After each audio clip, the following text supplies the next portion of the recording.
The fork froze in midair when David spoke the words that changed everything. "Mom, when you pass, I'm going to use your inheritance to pay off my credit cards. It's almost $200,000 in debt." He cut another slice of roast beef as if he were talking about the weather. "And Sandra is going to buy that BMW she's always wanted."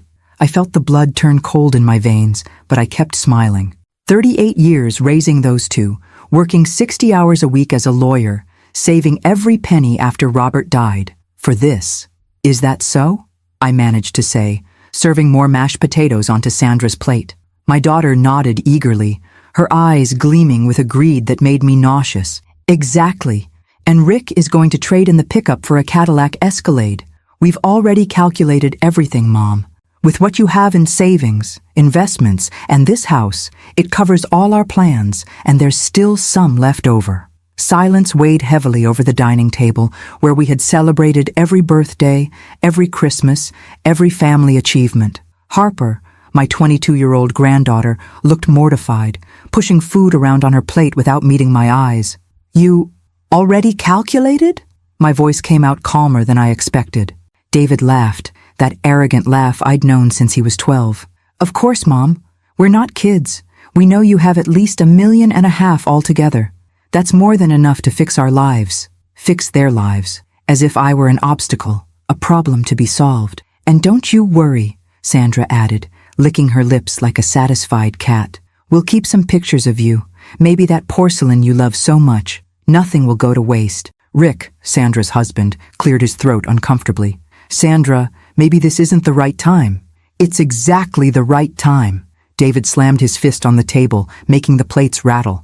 "Mom needs to know our plans. It's only fair she knows how her money will be well used instead of just sitting in an account."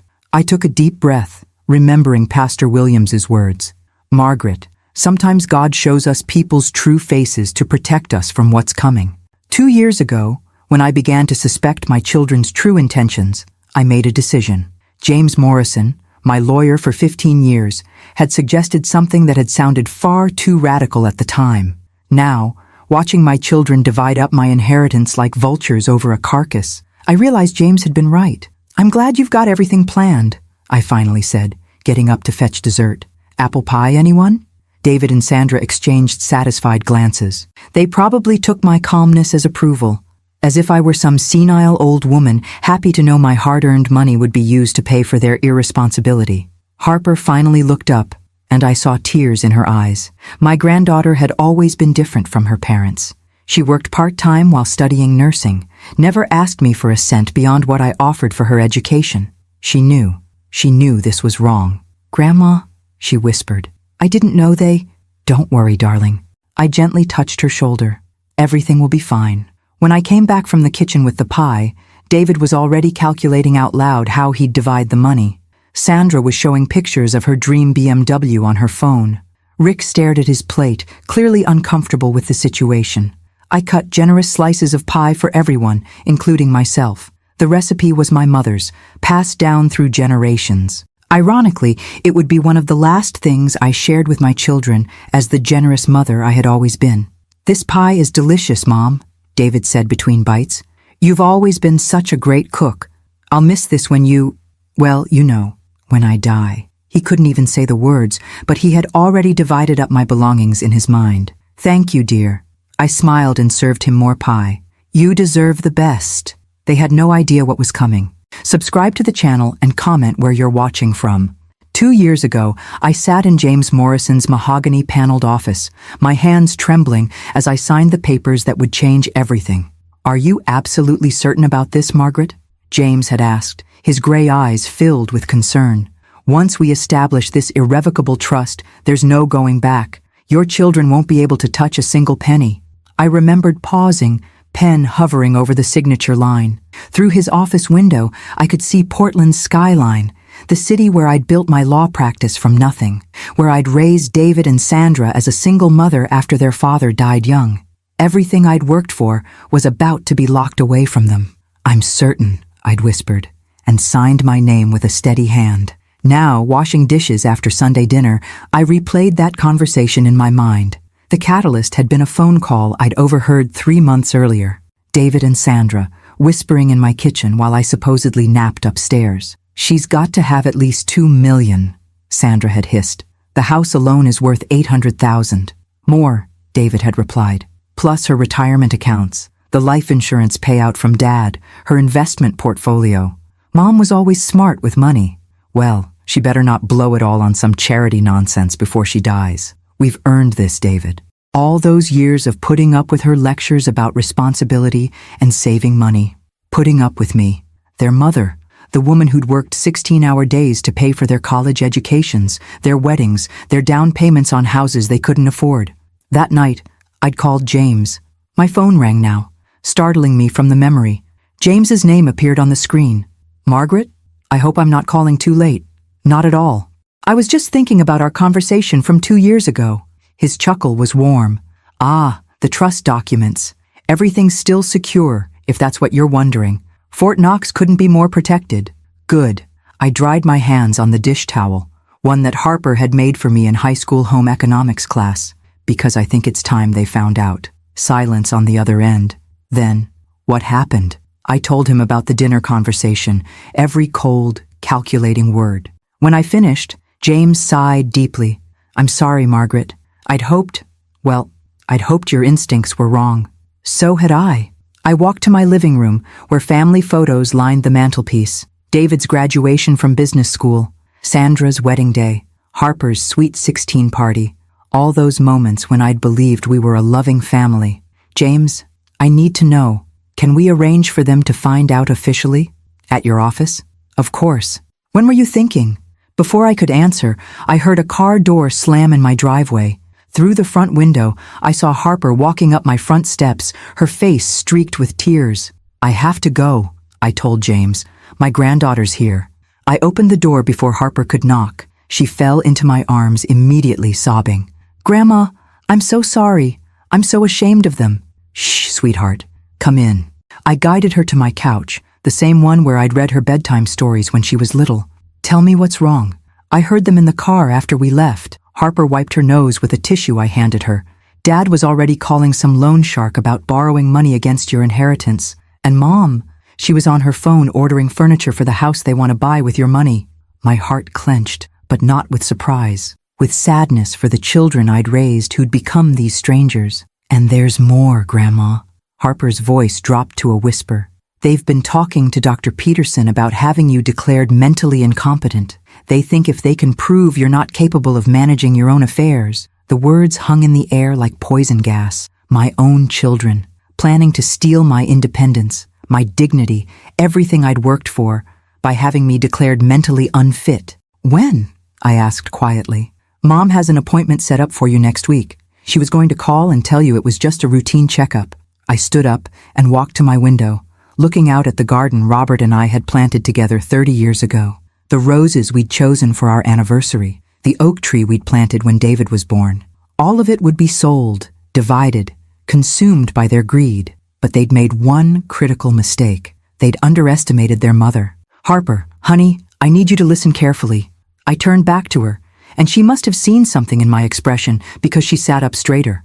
"Your parents are in for a surprise, a big one." "What do you mean?" "I mean that your father can call all the loan sharks he wants.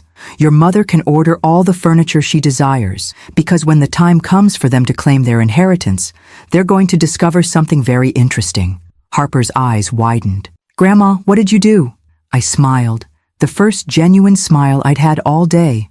"I protected myself, sweetheart, and I protected you." My phone buzzed with a text message. It was from Sandra. "Mom, don't forget your doctor's appointment next Tuesday at 2 p.m. Dr. Peterson wants to do a full evaluation. Love you."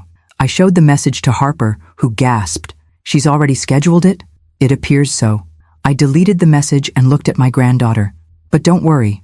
By Tuesday, they'll have much bigger problems to worry about than my mental health, because tomorrow, I was calling James to arrange the meeting that would change everything." Monday morning arrived with the sound of my doorbell ringing at 7:30. Through the peephole, I saw David pacing on my front porch, phone pressed to his ear, gesturing wildly. I opened the door just as he was saying, No, you don't understand. This is guaranteed money. My mother's estate is worth at least 2 million. He looked up, startled, and quickly ended the call. Mom, good morning. You're up early. I've always been an early riser, David. You know that. I stepped aside to let him in, noting the expensive suit he was wearing, one he definitely couldn't afford on his salary. Coffee? That would be great. He followed me to the kitchen, his phone buzzing constantly. Each notification seemed to make him more agitated. Listen, Mom, I wanted to talk to you about yesterday. Oh? I poured 2 cups of coffee, adding cream to his just the way he liked it as a child. I hope we didn't upset you with our planning discussion. It's just that Sandra and I want to be responsible about the future. Responsible. The word tasted bitter in my mouth. I handed him the coffee and sat across from him at my kitchen table. Tell me about these plans, David. His eyes lit up like Christmas morning. Well, first I'll pay off the credit cards. Then there's the second mortgage on the house. That's another $100,000. And I've been looking at this investment opportunity. As he talked, his phone kept buzzing. Finally, I couldn't ignore it anymore. You seem popular this morning. David's face flushed. It's just, well, I may have mentioned to a few people that our family situation is about to change significantly. What kind of people? Before he could answer, his phone rang. The caller ID showed Platinum Lending. Marcus. I should probably take this, he muttered. By all means. I watched my son transform into someone I didn't recognize as he answered the call. Marcus, yes, I can meet today. The collateral is solid, I guarantee it. No, she doesn't know about the loan yet, but what do you mean, documentation? She's my mother, for crying out loud. My blood ran cold. He was trying to borrow money against my estate while I was still alive and sitting right in front of him. I'll call you back, David said quickly, ending the call. Sorry about that. David, what exactly did you tell these people? Nothing much, just that I'd soon have access to significant family funds. The front door opened without a knock, and Sandra's voice echoed through the house. Mom, it's me! She appeared in the kitchen doorway, her arms full of shopping bags from high-end stores I knew she couldn't afford. Sandra? What's all this? Just a few things I picked up. She set the bags down proudly. I figured since we're going to have more flexibility soon, I might as well start transitioning to the lifestyle I deserve. She pulled out a designer handbag that I knew cost more than most people's monthly rent. Isn't it gorgeous? And look at this. She unwrapped what appeared to be an expensive watch. Rick's going to love it. How did you pay for all this? I asked quietly. Sandra and David exchanged a look. Well, Sandra said carefully, I may have opened a new credit account, just temporarily, until our situation improves. You mean until I die? The silence in the kitchen was deafening. Finally, David cleared his throat. Mom, you're being dramatic. We're just being practical about the future. Are we? I stood up and walked to the window. Mrs. Rodriguez was tending her garden next door, probably wondering why David's car was in my driveway so early. And what if that future doesn't look exactly like you're imagining? Sandra laughed, but it sounded forced. What do you mean? Mom, you're not going to do something crazy like leave everything to charity, are you? The question hung in the air like a challenge. Would that be so terrible? I asked. Yes, Sandra exploded. Mom, we're your children. We've been here for you. We deserve this inheritance. Put up with what exactly? David jumped in quickly. She didn't mean anything, Mom. We love you. You know that. My phone rang, saving them from having to elaborate on their love. It was Harper. Grandma, can you talk? Of course, sweetheart. I'm at the financial aid office at school. Something weird happened. They said someone called this morning asking about my student loans and whether I'd be able to pay them off soon. I felt the room spin slightly. Who called? They wouldn't say. But Grandma, I think it might have been Dad. I looked at David, who was suddenly very interested in his coffee cup. Harper, I'll call you back in a few minutes. When I hung up, both my children were staring at me. David, did you call Harper's school? I might have inquired about her financial situation. If we're going to help the family, I need to know where everyone stands. Help the family? My voice was dangerously quiet. Or help yourself. Sandra's phone chimed with a notification. She glanced at it and squealed with excitement. Oh my God, the BMW dealership just approved my financing application. They want me to come in this afternoon to finalize everything. She showed us her phone screen, which displayed an approval for a $70,000 car loan. Sandra, how can you possibly qualify for that kind of financing? I told them about our upcoming inheritance. They were very understanding once I explained the situation. I stared at my children. These strangers who shared my DNA, but none of my values. They had spent money they didn't have, made promises they couldn't keep, and involved my granddaughter in their delusions of wealth. And they had no idea that every dollar they thought they were inheriting was locked away in an irrevocable trust, as untouchable as the stars in the sky. "Well," I said finally, "this should be interesting." David's phone rang again. Platinum Lending, Marcus, appeared on the screen once more. "Take your call, son," I said, standing up. "But you might want to start thinking about what you're going to tell Marcus when he asks for that documentation." As I walked upstairs, I heard David answer the phone with false confidence. "Marcus, ready to move forward with the paperwork." By the time they discovered the truth, they'd be drowning in debt they'd accumulated against an inheritance that didn't exist. And for the first time since yesterday's dinner revelation, I found myself almost looking forward to watching them learn that actions have consequences. It's amazing how quickly people can spend money they don't actually have. I was watching my own children dig themselves into a hole so deep they'd need a miracle to climb out.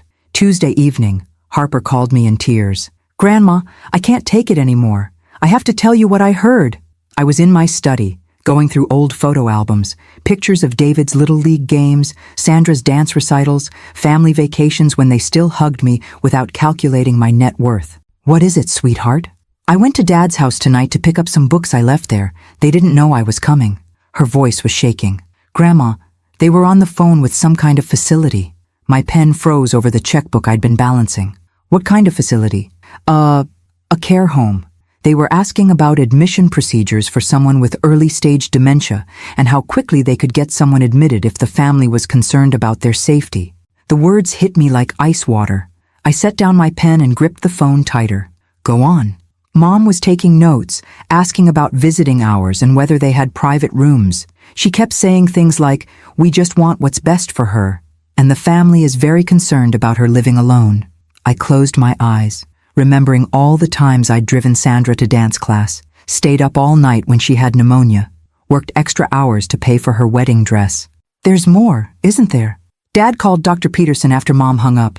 He told him you'd been showing signs of confusion and forgetfulness. He said you'd been repeating yourself and forgetting conversations, none of which is true. "I know that, but Grandma, Dr. Peterson seemed to believe him.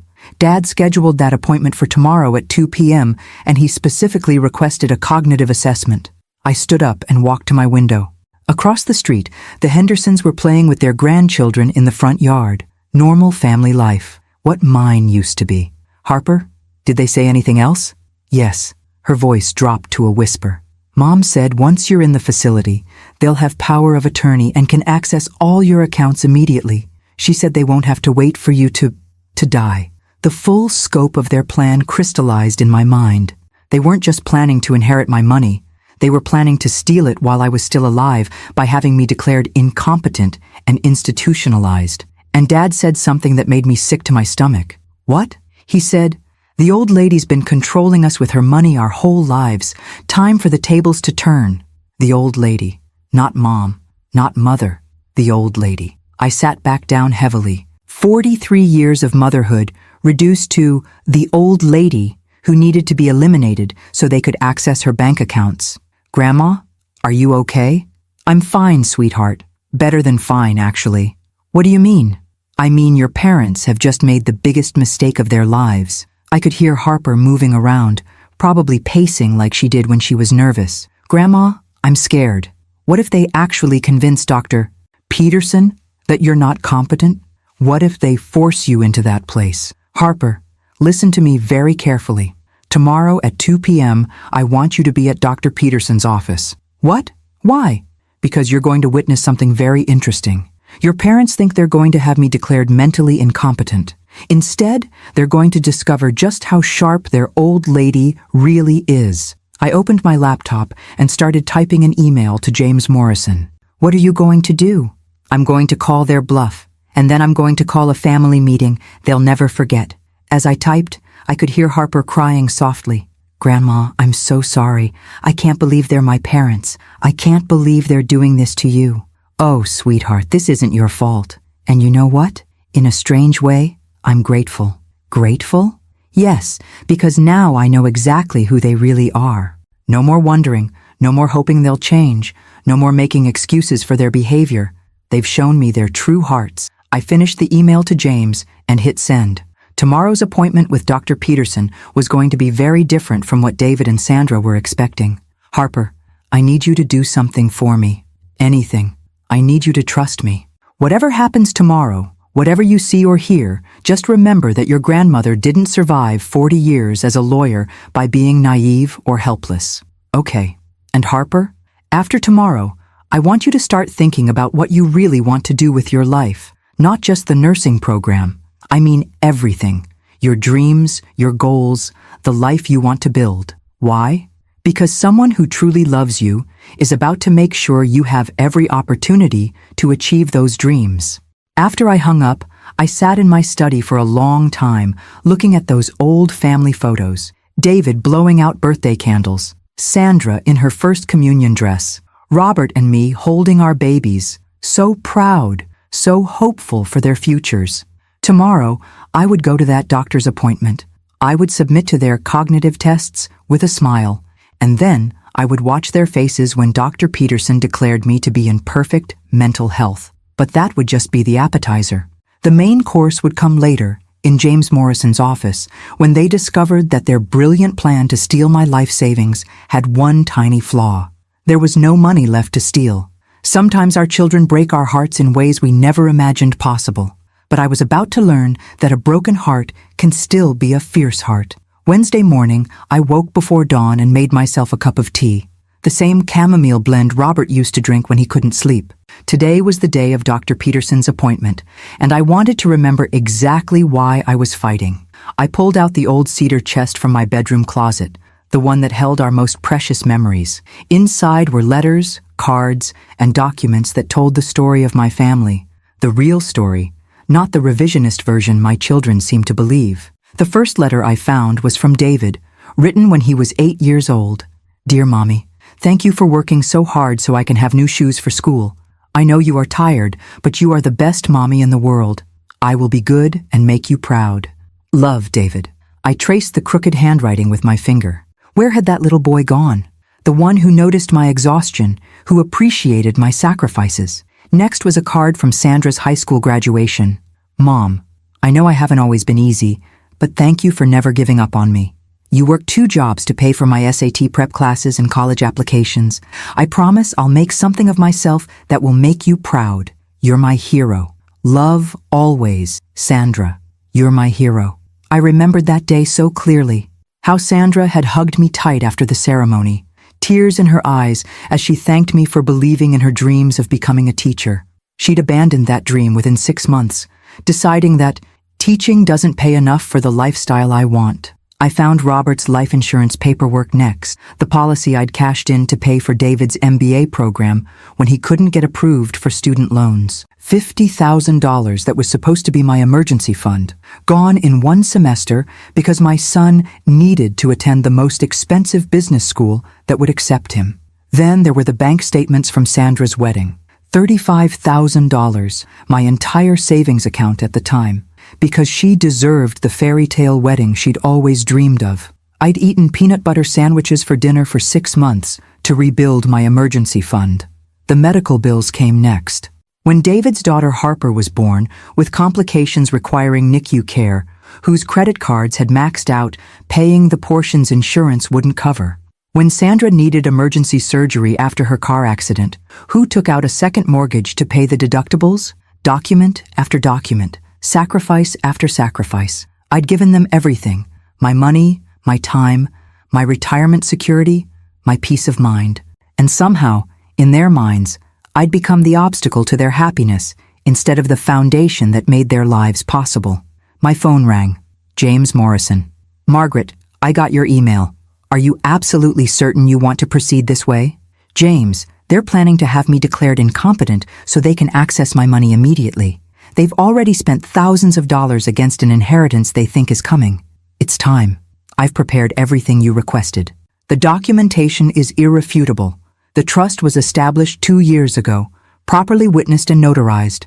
Every asset has been transferred. The account balances are 0. What about the provision for Harper? Her education fund is completely separate and protected. Full tuition and living expenses through medical school if she chooses, plus a housing allowance for her first 5 years of practice. I smiled, thinking of my granddaughter's face when she learned she could pursue her dreams without the crushing weight of student debt. And the charitable donations? Scheduled to begin immediately upon activation. The Children's Hospital, the Women's Shelter, the Literacy Program, they'll all receive their designated portions. Perfect. Margaret, I have to ask, are you prepared for their reaction? This is going to devastate them. I looked at the pile of letters and documents spread across my bed. Evidence of decades of one-sided generosity, of a mother's love that had been taken for granted and ultimately scorned. James, my children have already made their choice. They chose greed over gratitude, manipulation over love. I'm simply choosing to protect myself and secure Harper's future. When do you want to schedule the reading? Tomorrow, 4 p.m. Make sure they bring their spouses. After I hung up, I gathered all the letters and documents and put them in a folder. Evidence of the mother I'd been, the sacrifices I'd made, the love I'd given. When David and Sandra tried to paint me as selfish or vindictive, this folder would tell the truth. At 1:30 p.m., I dressed carefully for my appointment with Dr. Peterson. A tailored suit, pearl earrings, subtle makeup. I wanted to look like exactly what I was. A competent, intelligent woman who had built a successful career and managed her finances responsibly for decades. Harper was waiting in the parking lot when I arrived, her face pale with worry. Grandma, are you sure about this? More sure than I've ever been about anything. As we walked into the medical building, I saw David's car pulling into the parking lot. He and Sandra got out, both of them wearing expressions of false concern that made my stomach turn. Mom, Sandra called out, hurrying over to us. There you are. We were worried you might forget about the appointment. Forget. The first shot in their campaign to prove my mental incompetence. I never forget important appointments, Sandra. You know that. David appeared at my elbow, taking my arm in a way that looked supportive but felt controlling. Let us help you, Mom. We know these medical visits can be confusing. The only thing confusing is why you think I need help walking into a building I've been visiting for 20 years. As we entered Dr. Peterson's office, I caught Harper's eye and gave her a small wink. My children thought they were about to witness their mother's mental decline. Instead, they were about to discover that their mother was about to outmaneuver them in ways they'd never see coming. The hardest part wasn't what they were trying to do to me. It was realizing that the children I'd raised with so much love had become strangers who saw me as nothing more than a bank account with legs. Dr. Peterson's examination room felt like a courtroom as we all filed in. David immediately positioned himself next to the doctor's chair, while Sandra took out a small notebook, presumably to document my confused responses. Mrs. Thompson, Dr. Peterson began. Your son called with some concerns about your memory and cognitive function. He mentioned you've been having episodes of confusion? I blinked slowly, as if processing the question was difficult. Episodes? What kind of episodes? David leaned forward eagerly. Mom, remember last week when you called me 3 times asking the same question about your bank statements? I had never called David about bank statements, ever, but I played along. I did? I touched my forehead with trembling fingers. I thought I only called once. Harper's eyes widened in alarm from her corner chair. I gave her the slightest shake of my head. And Mom, Sandra added, you've been leaving the stove on. Remember when I found the burner still going when you thought you'd turned it off? Another complete fabrication. But I nodded uncertainly. Oh dear, I thought I remembered turning it off. Dr.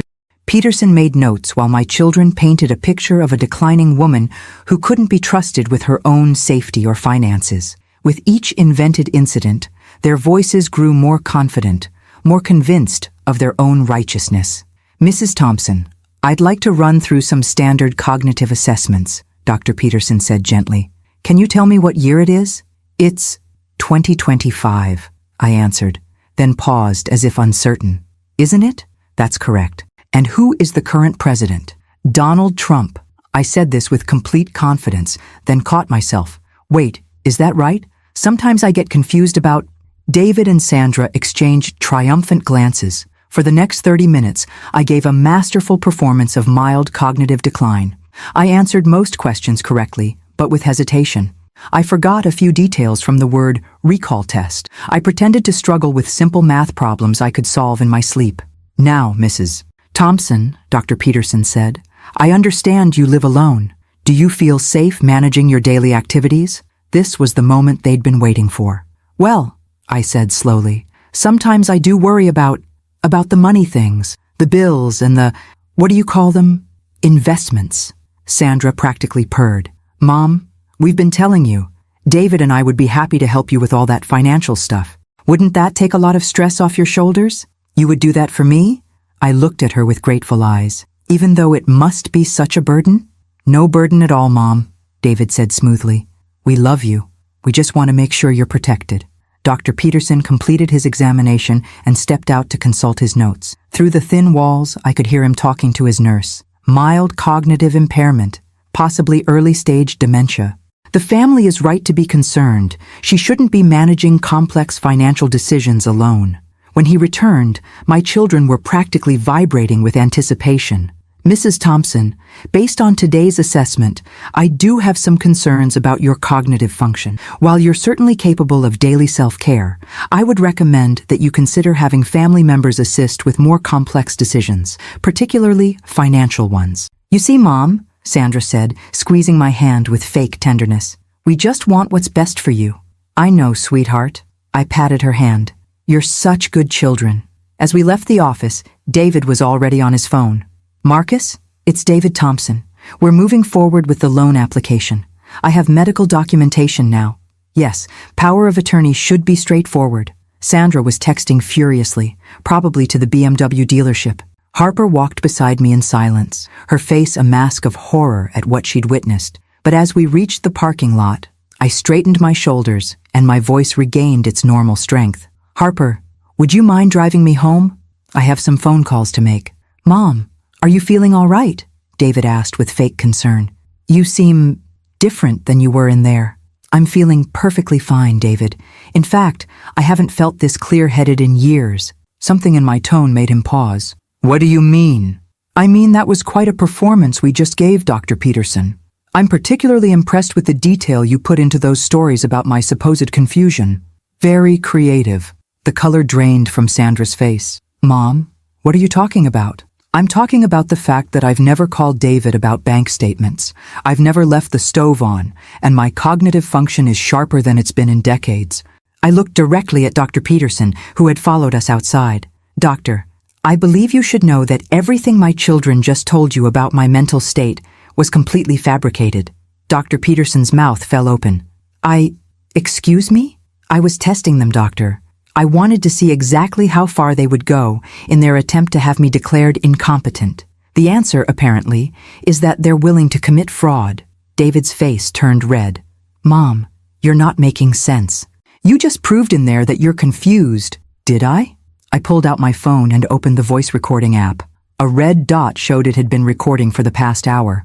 Because I have the entire conversation documented, including your completely false statements about my mental health. Sandra grabbed David's arm. She recorded us? Every word, including your phone call to Marcus about the loan, David. And Sandra, I assume that text you just sent to the BMW dealer was about finalizing your financing based on my supposed incapacity? The parking lot was silent, except for the sound of traffic from the nearby street. Tomorrow at 4 p.m., I continued, we're all going to meet at James Morrison's office. There are some things about my estate planning that you need to know. What kind of things? David's voice was barely a whisper. The kind of things that are going to make today's little performance completely irrelevant. As Harper and I walked to her car, I heard Sandra hiss to David, what does she mean? What could she have possibly done? If they had any idea what was waiting for them tomorrow, they would have gotten on their knees right there in the parking lot and begged for forgiveness. But it was far too late for that. Watching them lie so easily about my mental state was the final confirmation I needed. Tomorrow, they would learn that underestimating a sharp mind is always a mistake. Thursday morning brought an unexpected visitor. I was having my coffee and reviewing James Morrison's agenda for today's 4 p.m. meeting when the doorbell rang. Through the peephole, I saw Rick, Sandra's husband, standing alone on my porch. Rick had always been the quieter one in their marriage, content to let Sandra take the lead in most situations. But today, his face looked haggard, like he hadn't slept. Rick, what brings you by so early? Mrs. Thompson, I need to talk to you about what's happening. I invited him in and poured him a cup of coffee. His hands shook slightly as he lifted it to his lips. "I don't know how to say this," he began, "but I can't be part of what Sandra and David are planning anymore." "What exactly do you think they're planning?" Rick set down his coffee and looked me directly in the eyes. "I know about the loans, the credit applications, the lies to Dr. Peterson. I know Sandra has already spent $15,000 on furniture for a house we can't afford, all because she thinks your inheritance is going to solve our financial problems. And what do you think about that?" "I think it's wrong. I think what they did yesterday was despicable." His voice cracked. "Mrs. Thompson, you've been nothing but generous to our family. You paid for our wedding, helped with the down payment on our house, never asked for anything in return except to be treated with respect." I waited, sensing there was more. "Last night, Sandra came home with paperwork for a power of attorney. She wants me to witness her signature when she gets you to sign it. She said it would be temporary, just until Mom gets better. But," he shook his head, "there's nothing wrong with you, is there?" "Not a thing." "I figured as much. You've always been the sharpest person I know." Rick stood up and paced to my window. "Mrs. Thompson, I want you to know that I never agreed to any of this. Sandra told me you were having memory problems, but I've been around you enough to know that wasn't true." "What changed your mind definitively?" "Yesterday, after we left Dr. Peterson's office, Sandra was on the phone with David planning how to divide up your assets. She said, and I quote, 'The old bat finally took the bait. We'll have access to everything within a week.' The old bat, my daughter's term of endearment for her mother. But here's the thing that really got to me," Rick continued. "They started talking about what to do with you after they get the power of attorney. Sandra said maybe they should look into a nice facility where you'd be more comfortable, and they wouldn't have to worry about you changing your mind about anything." The full scope of their plan was becoming clearer. Not just financial theft, but complete isolation. "Rick, I appreciate you telling me this. There's something else." He pulled out his phone. "I recorded their conversation last night. I thought maybe you should hear exactly what they said about you." He played the recording. Sandra's voice came through clearly. "David, once we have power of attorney, we can sell the house immediately. Mom doesn't need to live in a place that big anyway. We can put her somewhere nice but affordable and use the difference to pay off our debts." David's voice responded, "Exactly. And once she's in care, she won't be able to interfere with our financial decisions. We can finally live the way we deserve to live. I just can't believe it took us this long to realize that Mom was sitting on all this money while we struggled. It's not fair, David. We're her children. We should have had access to this wealth years ago. I listened to my children discuss my future as if I were already dead, or worse, as if I were a problem to be managed rather than a person to be loved. Thank you for showing me this, Rick. Mrs. Thompson, I want you to know that I'm not going to be part of whatever they're planning. I've already told Sandra I won't witness any documents, and I won't lie to any doctors or lawyers." Before I could respond, my phone rang. It was Mrs. Rodriguez from next door. "Margaret, I hope you don't mind me calling, but I think you should know. There's been a man sitting in a car across from your house for the past 2 hours, taking pictures." I looked out the window and saw a silver sedan parked down the street.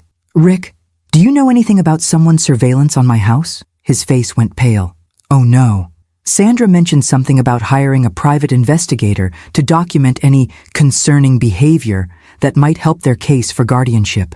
They hired someone to spy on me?" "I think so. She said they needed evidence that you weren't capable of living alone safely." My doorbell rang again. This time it was Harper, looking anxious. "Grandma, there's something weird going on. Some guy approached me at school yesterday asking questions about you. He wanted to know if I'd noticed any changes in your behavior, if you seemed confused or forgetful." "What did you tell him?" "I told him to mind his own business and walked away." "But Grandma, who was he?"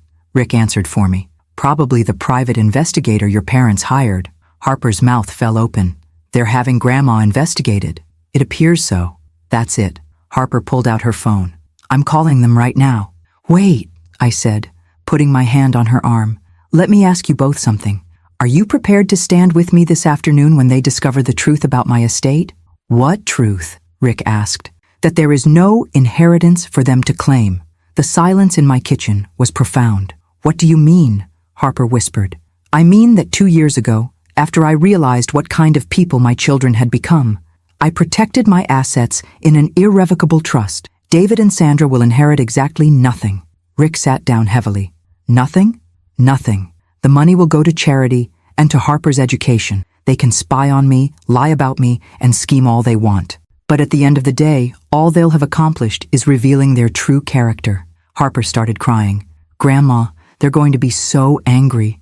Yes, they will, which is why I need to know. Are you both willing to be there when it happens? Are you prepared for their reaction? Rick stood up straighter. Mrs. Thompson, I've watched my wife turn into someone I don't recognize over the past few weeks. Maybe this will be the wake-up call she needs. And Harper? I'll be there, Grandma. I'll always be there for you. As they left to prepare for the afternoon meeting, I watched the private investigator's car from my window. He was probably reporting to David and Sandra that their mother had received 2 visitors this morning and appeared to be functioning normally. What he couldn't report was that their mother had just secured 2 witnesses to their character, witnesses who would be present when their house of cards came tumbling down. Sometimes the people who stand by us aren't the ones we expect. Rick and Harper gave me something I didn't know I needed, proof that not everyone in my family had lost their moral compass. At 3:30 p.m., I sat in my car outside James Morrison's law office, watching David and Sandra arrive. They'd clearly dressed for the occasion. David in his most expensive suit, Sandra in a designer dress that probably cost more than most people's monthly salary. They walked with the confident stride of people who believed they were about to inherit a fortune. Rick arrived separately, his face grim. Harper was already inside. She'd come early to help me carry some documents. My phone buzzed with a text from Sandra. Mom, where are you? We're all here waiting. I typed back, on my way up. James Morrison's office occupied the entire top floor of a downtown Portland high-rise. His receptionist, Mrs.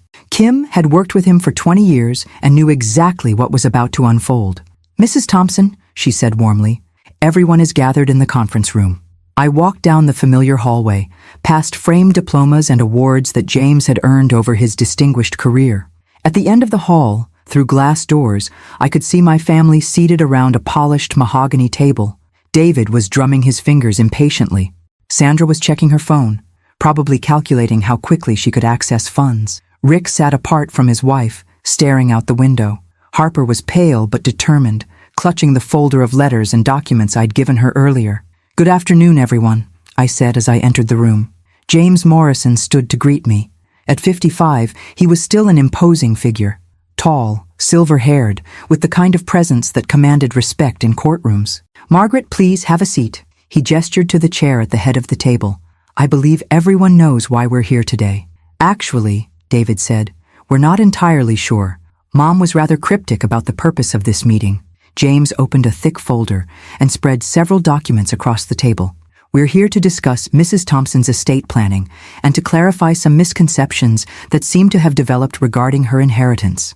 Sandra leaned forward eagerly. Finally, we've been trying to help Mom understand that she needs assistance managing her finances, especially given her recent difficulties. What difficulties would those be?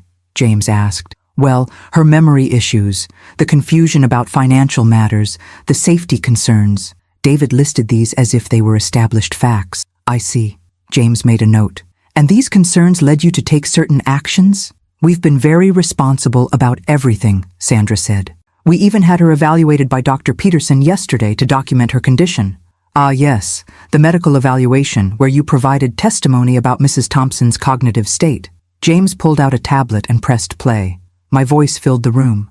Doctor, I believe you should know that everything my children just told you about my mental state was completely fabricated. David's face went white. You recorded that? Every word, I said calmly. Including your phone call to Marcus about the loan you're trying to secure against my estate. Sandra's composure cracked. Mom, you're being paranoid. We're trying to help you. Help me what exactly? Let me read you something. I nodded to Harper, who opened the folder and handed me a document. This is a credit application you filled out yesterday, Sandra. Under expected income changes, you wrote, significant inheritance anticipated within 30 days due to family members' declining health. Sandra grabbed for the paper. How did you get that? The same way I got this. I held up another document. David's loan application, where he lists my estate as collateral for a $250,000 loan. Mom, listen, David said desperately. We can explain all of this. Can you explain this? Harper spoke for the first time, pulling out Rick's phone. Rick recorded your conversation last night. She played the recording of Sandra calling me the old bat and discussing putting me in a nice facility so they could sell my house. The silence that followed was deafening. Well, James said finally, I think it's time we addressed the actual purpose of this meeting. He pulled out a bound document and placed it in the center of the table. This is Mrs. Thompson's last will and testament, updated and finalized 2 years ago. David reached for it immediately. Let me see that. By all means. James slid it toward him. Though I should mention that the will itself is largely irrelevant now. What do you mean, irrelevant? Sandra demanded. I mean that Mrs. Thompson transferred all of her assets into an irrevocable trust 24 months ago. The house, the investment accounts, the savings, the life insurance policies, everything. David was scanning the pages frantically. That's impossible. She would have told us. Why would she tell you? James asked. The trust documents clearly state that beneficiaries are to be notified only upon the grantor's death or incapacitation. Beneficiaries? Sandra's voice was barely a whisper. We're the beneficiaries, right? James opened another folder. Let me read the beneficiary list. Portland Children's Hospital, 30%. Homeless Women's Shelter, 20%. Adult Literacy Program, 20%. Harper Thompson Educational Fund, 20%. Emergency Reserves for Grantor, 10%. The numbers hung in the air like smoke from an explosion. Wait, David said slowly. Where are Sandra and I on that list? You're not. Sandra shot to her feet. What? That's impossible. We're her children. Being someone's child doesn't guarantee inheritance, Sandra, James said matter-of-factly. And given what I've heard today about loan applications, credit fraud, and attempts to have Mrs. Thompson declared incompetent, this is insane. David slammed his hand on the table. Mom, you can't do this to us. I already did it, I said quietly. 2 years ago, when I realized that you saw me as nothing more than a bank account. But we're family. Sandra was crying now, mascara streaming down her cheeks. You can't leave us with nothing. The same nothing you left me with when you planned to put me in a care facility so you could sell my house? The same nothing you felt for me when you called me the old bat behind my back? Rick spoke up for the first time. Sandra, stop. This is what you deserve. She whirled on him. You knew about this? You were in on it? I knew our marriage was over the moment you started treating your mother like a commodity instead of a person. Harper reached across the table and took my hand. Grandma, thank you. But I don't need money to love you. I know, sweetheart. That's exactly why you're getting it. David was still staring at the documents, his face ashen. Mom, please. We made mistakes, but we're your children.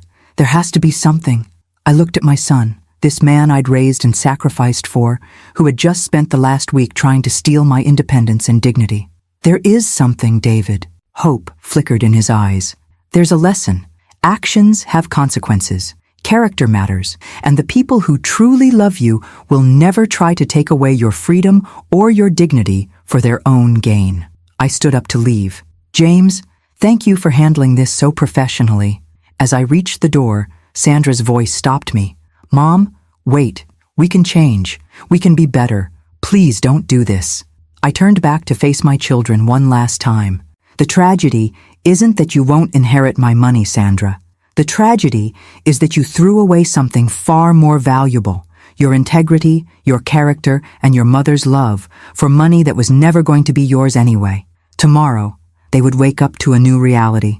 But tonight, for the first time in years, I would sleep peacefully, knowing I'd protected what mattered most. The silence in James Morrison's conference room was broken only by the sound of Sandra's sobbing and the distant hum of Portland traffic 20 stories below. David was the first to recover from the shock. This isn't over, he said, his voice taking on a threatening edge I'd never heard before. We'll contest this.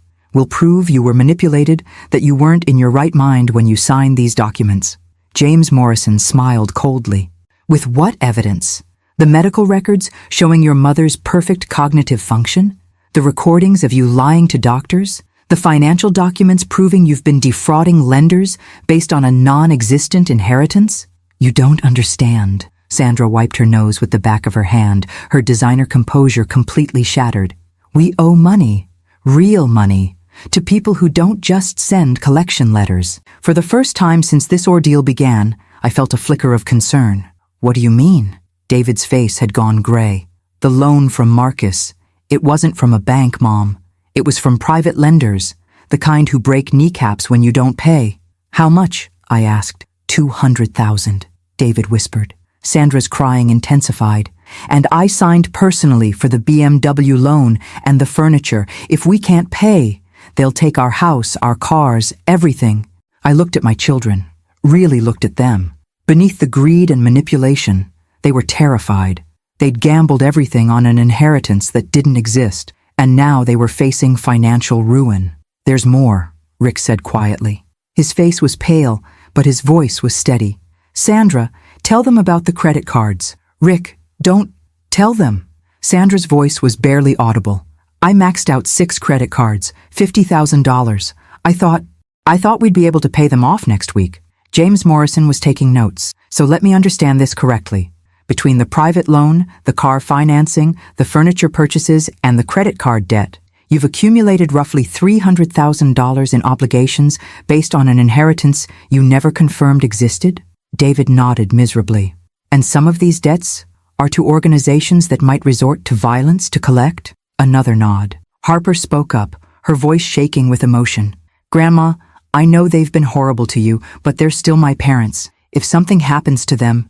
I closed my eyes and thought about Robert, about what he would have wanted me to do. Then I thought about the little boy who wrote me thank you notes for buying him school shoes, and the young woman who once called me her hero. James, I said finally, what would it take to modify the trust? Margaret, no, he said firmly. After what they've put you through, what would it take? James sighed. The trust is irrevocable, but there are provisions for emergency distributions under extreme circumstances. However, it would require unanimous agreement from all current beneficiaries and a demonstration of genuine rehabilitation from the recipients. What kind of rehabilitation?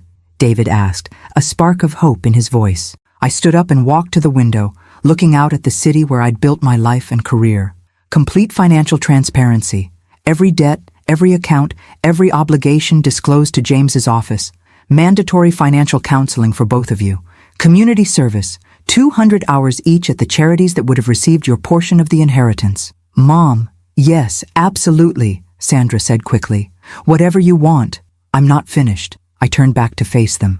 David, you'll enter a debt management program and surrender all credit cards and access to loans. Sandra, the same. You'll both attend family therapy to address the underlying issues that led you to see me as a commodity rather than a person. Okay, yes, we'll do all of that, David said. And you'll sign a contract stating that if you violate any of these conditions, or if you ever again attempt to manipulate, defraud, or harm me in any way, the emergency distribution will be immediately revoked and you'll be responsible for repaying every penny. The room was silent except for the soft sound of Sandra's crying. There's one more condition, I said. You'll publicly apologize to Dr. Peterson for filing a false report about my mental health. And you'll explain to your creditors exactly how you ended up in this situation, that you borrowed money against an inheritance you never confirmed existed. David's pride warred with his desperation. Finally, desperation won. How much would the emergency distribution be? James consulted his documents. Given the circumstances and the restrictions Margaret is proposing, I could authorize enough to cover your immediate debts and provide a modest living allowance for 6 months while you rebuild. Perhaps 400,000 total. 400,000? Sandra's eyes lit up. That's more than enough to... Sandra, Rick's voice cut through her excitement. This isn't a windfall. This is your mother saving your life after you tried to destroy hers. The weight of that statement settled over the room.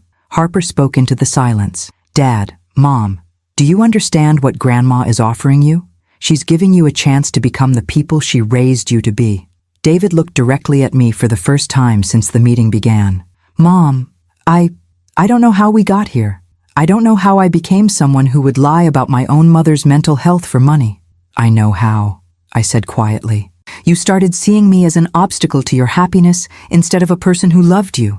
You forgot that everything I have, I earned through hard work and sacrifice. You began to feel entitled to the fruits of my labor without contributing anything of value to my life. Sandra's crying had quieted to soft sniffles. Mom, if you do this, if you save us, I promise I'll be different. I'll be the daughter you deserve. Sandra, I don't want promises. I want to see change. Day by day, choice by choice. James was already preparing documents. I'll need 24 hours to draft the modification papers. Everyone will need to sign, including the charity representatives. As my family began to file out of the conference room, David stopped at the door. Mom, why? After everything we've done, why would you save us? I thought about that 8-year-old boy thanking me for his school shoes, about the young woman who called me her hero, about the grandchildren who might never know their parents if something happened to David and Sandra. Because underneath all the greed and manipulation, you're still my children.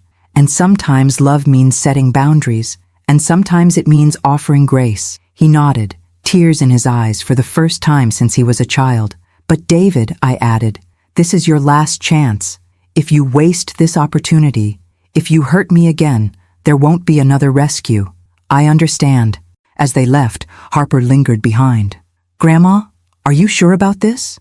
I looked at my granddaughter, this young woman who had shown me what unconditional love really looked like. Harper, I learned something important today. Justice isn't always about punishment. Sometimes it's about giving people the chance to become who they were meant to be.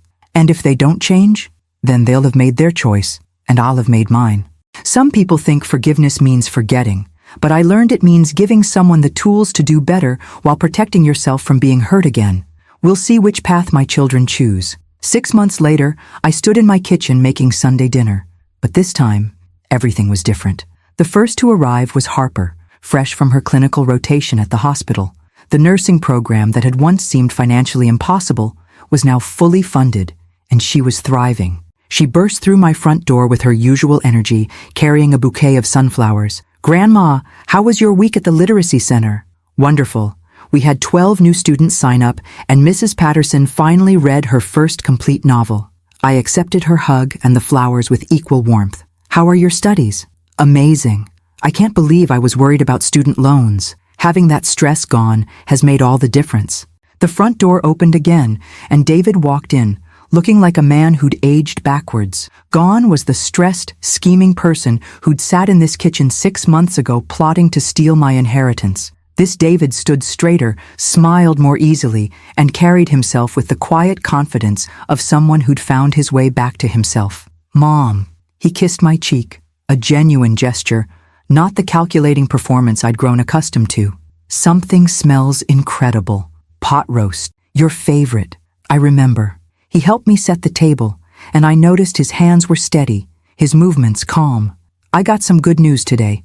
The debt management program says I'll be completely clear in 18 months instead of the predicted 2 years. That's wonderful, David.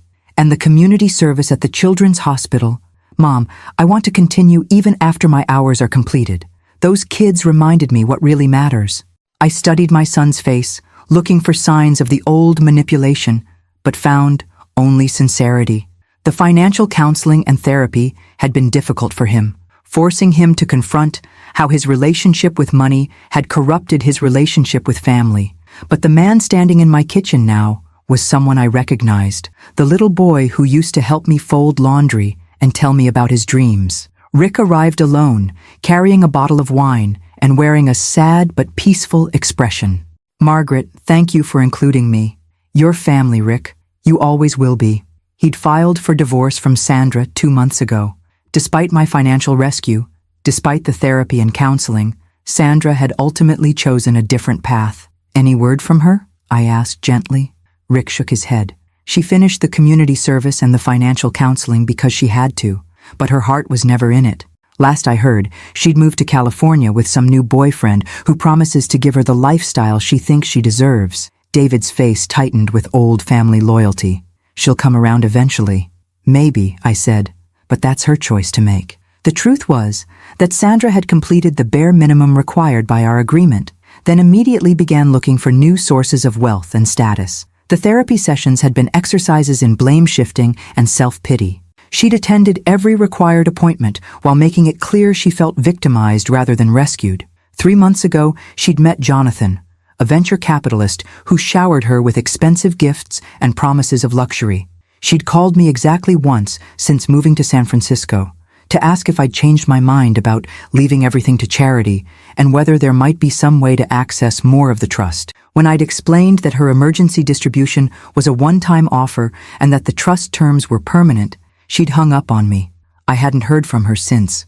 "Harper," I said, changing the subject, "tell us about your clinical rotation."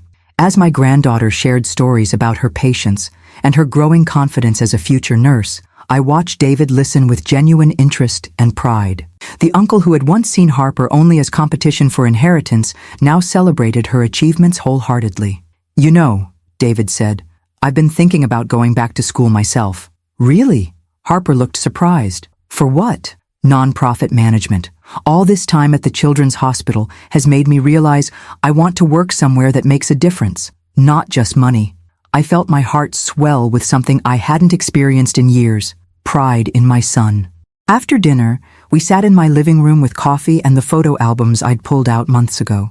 But instead of painful reminders of better times, they now felt like evidence of the family we could be again. "Mom," David said quietly, "I need to tell you something." I braced myself, old fears surfacing. "I know you saved us. I know that without your help, Sandra and I would have lost everything, maybe even been seriously hurt by those lenders. But more than that, you saved me from becoming someone I hated." He picked up one of the old photos, the 8-year-old boy thanking me for his school shoes. "I want to be that kid again, the one who appreciated what you did for us instead of feeling entitled to it." "You already are that kid, David. You just forgot for a while." My phone rang, interrupting the moment. The caller ID showed James Morrison's office. "Margaret, I hope I'm not calling too late, but I have some news about the trust." "What kind of news?" "The Children's Hospital wants to name their new wing after you, the Margaret Thompson Pediatric Care Center. They said your donation was the largest single contribution in their history." I felt tears prick my eyes. That's wonderful. "And the Women's Shelter is opening a new job training program in your honor. They're calling it the Thompson Fresh Start Initiative." After I hung up, David was looking at me with something approaching awe. "Mom, how much did you give them?" "Enough to make a real difference." "But you could have kept that money. You could have traveled, bought yourself anything you wanted." "David, what would I want that I don't already have?" I looked around my living room. Harper was showing Rick photos from her clinical rotation on her phone. David was relaxed and genuinely present for the first time in years. My house felt like a home again, instead of a fortress I was defending against my own children. I have a granddaughter who's going to be an incredible nurse. I have a son who's rediscovering his moral compass. I have a garden full of roses and a cupboard full of food to share with people I love. "What about Sandra?" Harper asked softly. "I love Sandra, and I always will. But I can't force her to choose love over money, generosity over greed. That's a decision only she can make." As my family prepared to leave, David lingered at the door. "Mom, I want you to know, I understand now why you did what you did. If you hadn't protected your assets, if you hadn't forced us to face consequences, I might never have found my way back to being your son instead of your heir. And if Sandra decides to come back, the door is always open, but the terms remain the same. I won't enable destructive behavior, even from my own children." After everyone left, I sat in my quiet house with a cup of tea, thinking about the journey that had brought me here. 6 months ago, I'd been a mother under siege by her own children. Tonight, I was a grandmother watching Harper build her future, a mother seeing David rebuild his character, and a woman who'd learned that sometimes the greatest act of love is refusing to enable the worst in people. My phone buzzed with a text from Harper. "Thank you for today, Grandma. Thank you for everything. I love you." Then another from David. "Mom, thank you for not giving up on me. I love you." And finally, unexpectedly, a message from an unknown California number. "Mom, it's Sandra. I've been thinking about what you said. Maybe we could talk sometime." I stared at that last message for a long time. Then I typed back, "I'm here when you're ready to have an honest conversation about who you want to be." The response came quickly. "I think I'm starting to figure that out." I set my phone aside and looked out at my garden, where Robert's roses were blooming in the evening light. Tomorrow would bring new challenges, new opportunities to choose love over fear, wisdom over wealth. But tonight, I was simply a woman who'd learned that the best inheritance you can leave your family isn't money. It's the example of how to live with dignity, generosity, and uncompromising love. And sometimes, if you're very lucky, They learn to follow that example while you're still around to see it. Thank you for walking this journey with me. If my story taught you anything, I hope it's this. Never let anyone convince you that protecting yourself is selfish, and never give up on the possibility that people can change, even when they've hurt you deeply. Please subscribe and turn on notifications so you won't miss the stories that matter. Until next time, remember that your worth isn't measured by what you give others, but by how well you love yourself and those who truly deserve it. The morning sun streamed through the windows of the Margaret Thompson Pediatric Care Center as I walked through the gleaming hallways, my volunteer badge swaying with each step. 3 years had passed since that fateful Sunday dinner, and the world looked remarkably different. "Mrs. Thompson," a small voice called out. 7-year-old Emma Rodriguez waved at me from her hospital bed, her face bright despite the IV in her tiny arm. "Did you bring more books today?" "Of course, sweetheart." I pulled out a new picture book about brave princesses. This one's about a grandmother who goes on adventures. As I read to Emma and 3 other children in the pediatric wing that bore my name, I marveled at how much joy this place brought me. The money that David and Sandra had once plotted to waste on luxury cars and credit card debt was now providing life-saving care to hundreds of children each year. My phone buzzed with a text from Harper. "Grandma, guess what? I got the head nurse position. Starting next month. Can't wait to tell you everything over Sunday dinner." Sunday dinners had become a cherished tradition again, though the guest list had evolved. Harper was now a registered nurse, radiant with purpose and completely debt-free thanks to her education fund. David attended regularly, bringing his new girlfriend Sarah, a social worker he'd met during his volunteer work. Their relationship was built on shared values rather than shared debts, and seeing him happy made my heart sing. Rick had found love again too, with a kindergarten teacher named Helen who appreciated his gentle nature. They'd married last spring in my backyard, surrounded by roses and genuine laughter. The one empty chair at my table belonged to Sandra. She'd returned to Portland 6 months ago, humbled by life in California when her venture capitalist boyfriend had turned out to be married and using her for an elaborate tax evasion scheme. She'd lost everything again, the borrowed money, the expensive gifts, even her self-respect. But this time, she'd come home different. "Mom," she'd said, standing on my doorstep with 2 suitcases and tears in her eyes, "I don't want your money. I just want to learn how to be your daughter again."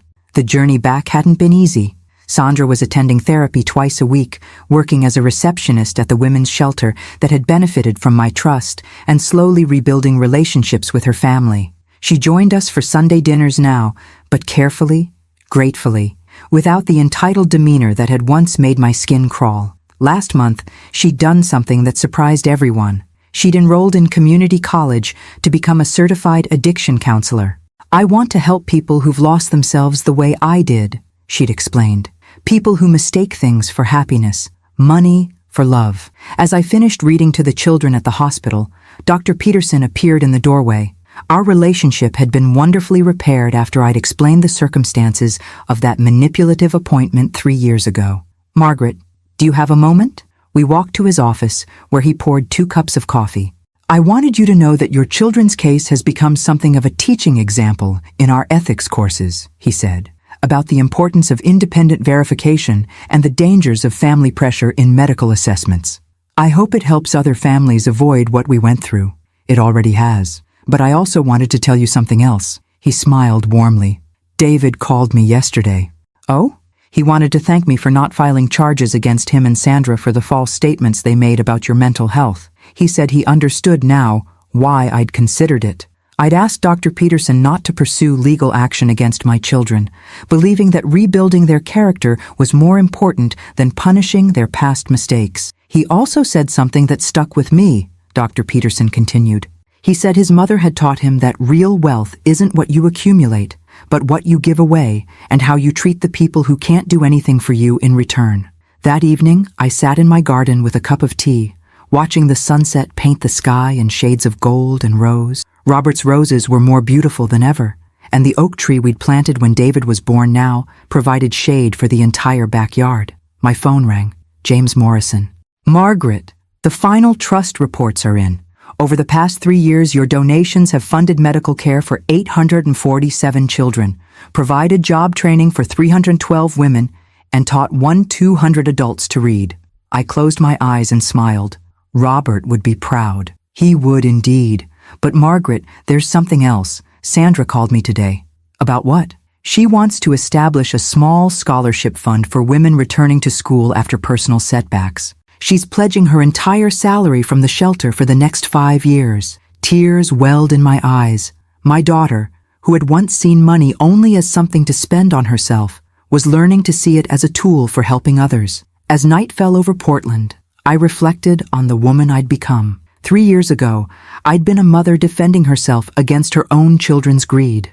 Tonight, I was a grandmother watching her legacy unfold in ways money could never measure. The greatest inheritance I'd given my family wasn't financial security. It was the example of how to lose everything and find yourself, how to choose love over greed,